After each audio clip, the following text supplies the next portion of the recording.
के महत्वपूर्ण जो चैप्टर है हमारा भूगोल के ऑब्जेक्टिव प्रश्नों का चर्चा करेंगे और यह चैप्टर का नाम है भारत संसाधन एवं उपयोग। तो चलिए हम लोग शुरू करते हैं इसके महत्वपूर्ण ऑब्जेक्टिव प्रश्नों का। फर्स्ट प्रश्न पूछा गया है कि कोयला किस प्रकार का संसाधन है। कोयला किस प्रकार का संसाधन है? तो कोयला जो है अनवीकरणीय संसाधन है। इसका राइट आंसर हो जाएगा ए। अनवीकरणीय संसाधन उस संसाधन को कहते हैं जिसे भौतिक या रासायनिक प्रक्रिया के द्वारा पुनः प्राप्त नहीं किया जा सकता है। तो कोयला जो है आपका अनवीकरणीय संसाधन है। जबकि अनवीकरणीय संसाधन किसे कहते हैं? तो वैसा संसाधन जिसे भौतिक या रासायनिक प्रक्रिया के द्वारा पुनः प्राप्त किया जा सकता है उसे हम लोग नवीकरणीय संसाधन कहते हैं। एग्जाम्पल के तौर पर वायु है जल है, ये सब जो है आपका नवीकरणीय यानी नवकरणीय संसाधन है। नेक्स्ट क्वेश्चन है सौर ऊर्जा निम्नलिखित में से कौन सा संसाधन है? तो सौर ऊर्जा एक पुनः पूर्ति योग्य संसाधन है। राइट आंसर हो जाएगा बी। और बहुत ही इम्पोर्टेंट है, VVI है, कई बोर्ड परीक्षा में पूछा गया है, तो इसलिए आप याद कर लीजिएगा सौर ऊर्जा कौन सा संसाधन है, तो पुनः पूर्ति योग्य। नेक्स्ट प्रश्न है तट रेखा से कितने किलोमीटर क्षेत्र की सीमा अपवर्जक आर्थिक क्षेत्र कहलाते हैं? तो तट रेखा से कितने किलोमीटर क्षेत्र की सीमा को अपवर्जक आर्थिक क्षेत्र कहते हैं? तो वो हो जाएगा 200 किलोमीटर, यानी तट रेखा से 200 किलोमीटर की दूरी को अपवर्जक आर्थिक क्षेत्र कहते हैं। नेक्स्ट है फोर्थ नंबर क्वेश्चन आपसे पूछा गया डाकुओं की अर्थव्यवस्था का संबंध क्या है? तो डाकुओं की अर्थव्यवस्था का संबंध जो है संसाधन के जो है विदोहन से है। इसका राइट आंसर हो जाएगा बी। अगर यहाँ संसाधन के विदोहन से या यहीं पर दिया रहता संसाधन के अनियोजित दोहन से तो भी हो जाता, लेकिन यहाँ पूछा गया है कि डाकुओं की अर्थव्यवस्था का संबंध है संसाधन के विदोहन से। 5 नंबर क्वेश्चन है समुद्री क्षेत्र में राजनीतिक सीमा के कितनी किलोमीटर क्षेत्र तक संपदा निहित है? तो समुद्री क्षेत्र में राजनीतिक सीमा के 12.2 यानी 12.2 किलोमीटर क्षेत्र तक की राजनीतिक सीमा में जो है राष्ट्रीय संपदा निहित होती है। नेक्स्ट प्रश्न है पेट्रोलियम किस प्रकार का संसाधन है? तो पेट्रोलियम जो है एक अनवीकरणीय संसाधन है। नेक्स्ट प्रश्न है आपका निम्नलिखित में से कौन सी मिट्टी सर्वाधिक उपजाऊ है? पर्वतीय, मरुस्थलीय, पीली या जलोढ़? तो सबसे सर्वाधिक जो उपजाऊ मिट्टी है वो कौन सा है? जलोढ़ मिट्टी है।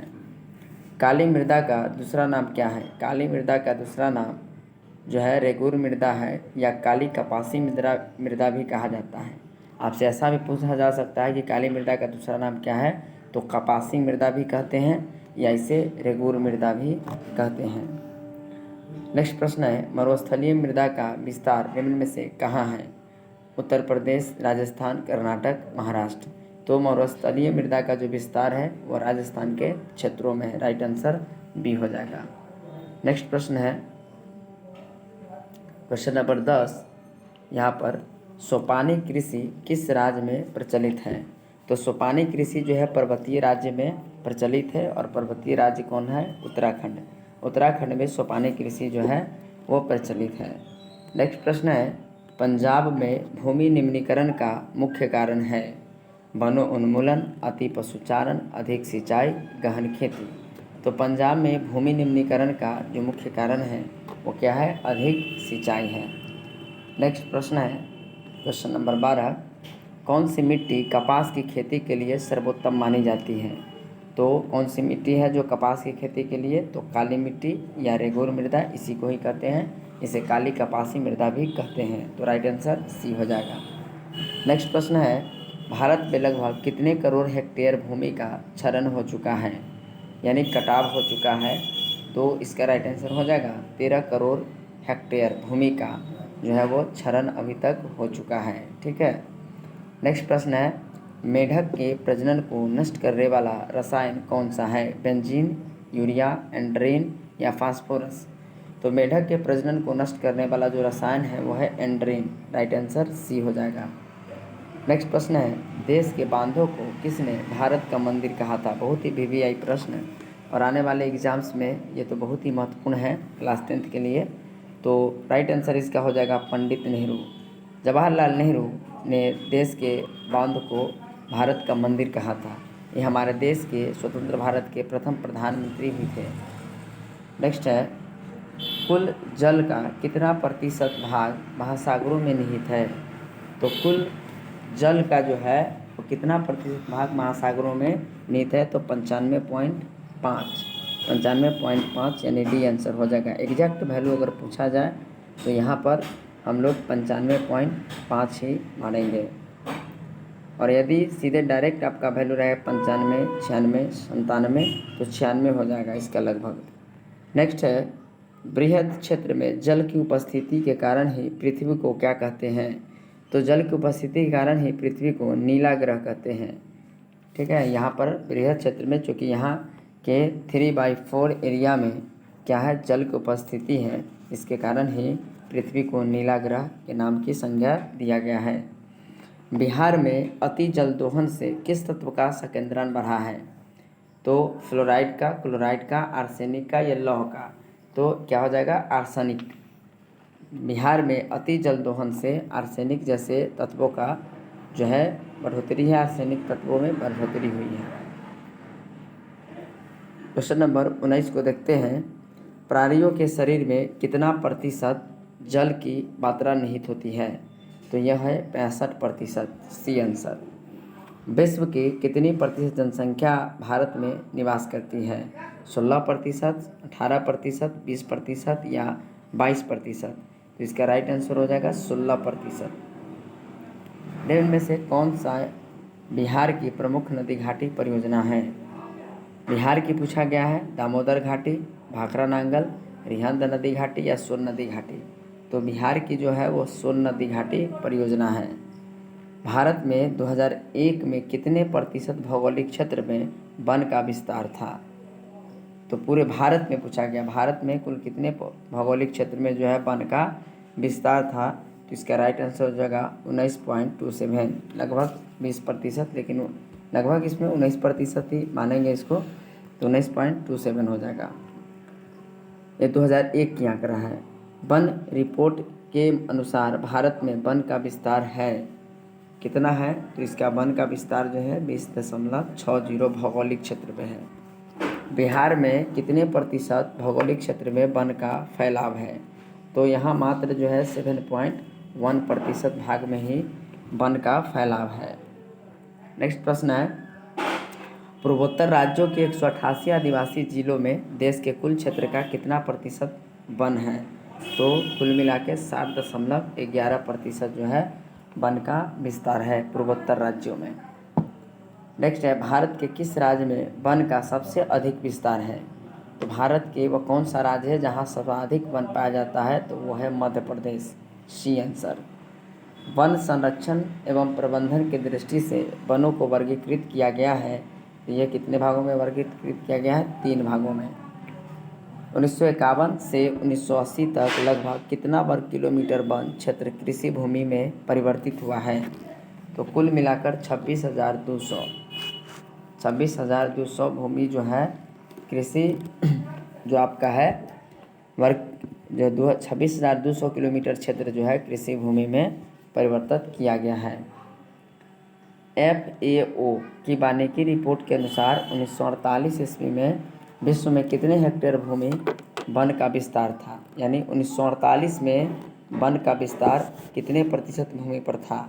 तो इसका राइट आंसर हो जाएगा 4 अरब हेक्टेयर भूमि पर। भारत का राष्ट्रीय पक्षी क्या है? तो भारत का राष्ट्रीय पक्षी क्या है? मयूर या मोर। नेक्स्ट प्रश्न है, चरक का संबंध किस देश से है? तो चरक का संबंध हमारे देश भारत से है। टेक्सोल का उपयोग किया जाता है कैंसर रोग के उपचार में। विश्व पर्यावरण दिवस कब मनाया जाता है? तो विश्व पर्यावरण दिवस 5 जून को मनाया जाता है। संविधान की धारा 21 का संबंध है वन्य जीव तथा प्राकृतिक संसाधनों के संरक्षण से, यानी 34 का ए हो जाएगा। नेक्स्ट प्रश्न है आपका 35 नंबर, प्राकृतिक संसाधनों के संरक्षण हेतु 1968 ईस्वी में कौन सा कन्वेंशन बुलाया गया था? तो यह कन्वेंशन कौन था? अफ्रीकी कन्वेंशन था, जो 1968 में पर्यावरण को बचाने हेतु, संसाधनों के संरक्षण हेतु बुलाया गया था? अफ्रीकी कन्वेंशन। इनमें से कौन सा जीव है जो केवल भारत में ही पाया जाता है? तो वह है डॉल्फिन। ठीक है, डॉल्फिन हो जाएगा जो केवल और केवल कहाँ है? भारत में पाए जाते हैं।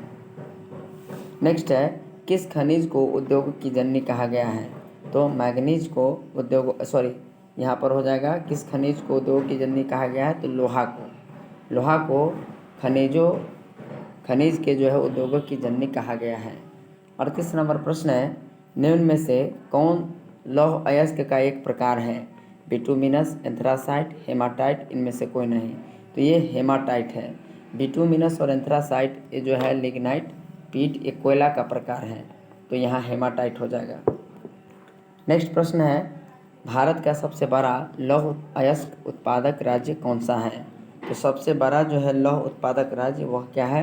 कर्नाटक है। जबकि कोयला उत्पादक राज्य कौन है? झारखंड है।